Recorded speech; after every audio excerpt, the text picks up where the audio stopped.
Volkswagen saga. Last week, Senator Chuck Grassley released that now infamous FD 1023 summary of a confidential human sources reporting that the Ukrainian oil and gas company, again, Burisma, paid Hunter and Joe Biden each $5 million in bribes. Well, today, the Federalist reports that the Pittsburgh FBI office had corroborated several of those details. Among those, the Pittsburgh office obtained travel records for the confidential human source, and those records confirmed that the source had traveled to the locales detailed in that document, including Kiev, Vienna, Austria, and London.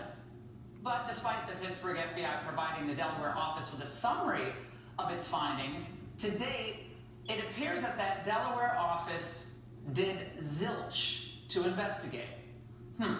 Joining me now, John Ratcliffe, former congressman, former Trump director of national intel.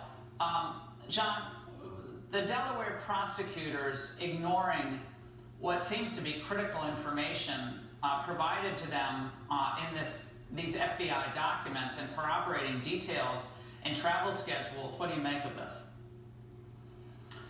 Well, all those folks in Delaware and others within the FBI and the Department of Justice should hope that that reporting is not true, because if it is, Laura, there's literally no excuse. Look, we start with the fact that that FD 1023 came from what was described as a highly credible FBI source to begin with.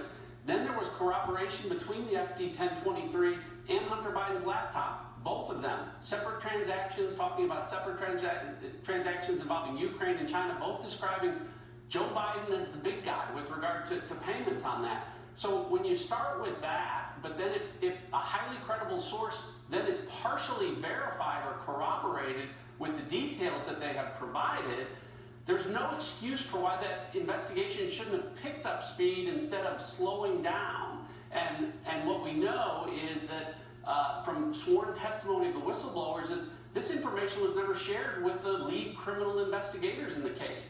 They also testified that 4 of the prosecutors who agreed to felony charges then backed off of that, and one of those AUSAs, having apparently been apprised of this information, not only wouldn't allow it to move forward, but shut down any further inquiry into Joe Biden, the big guy.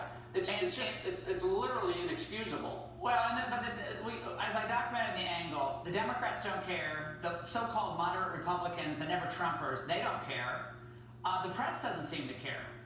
But right on cue, John, just moments before we went to air tonight, the DOJ sent a letter to Chairman Jim Jordan offering the testimony in a public hearing of David Weiss, the U.S. attorney who led the Hunter Biden probe. John, after everything we've heard from these whistleblowers, what do you think the key question will be for Weiss to answer? Obviously, whether he thought he had the authority, correct, to appoint a special attorney in this case. Yeah, so the key question for me, Laura, is, okay, with this FD23, even whether it was additionally corroborated or not, what did you do to further investigate? Did you have the confidential human source? Did you try and have him record conversations with Mykola Zlochevsky? Did you offer $1 million to corroborate details like you did with the Steele dossier? You know, what investigative steps were taken? And if the answer to that, Laura, is, well, we didn't, then what that tells you is that the FBI and the Department of Justice didn't want to find more evidence. And if that's the case, there's no prosecutorial discretion at play there. That gets into the area of obstruction of justice and public corruption.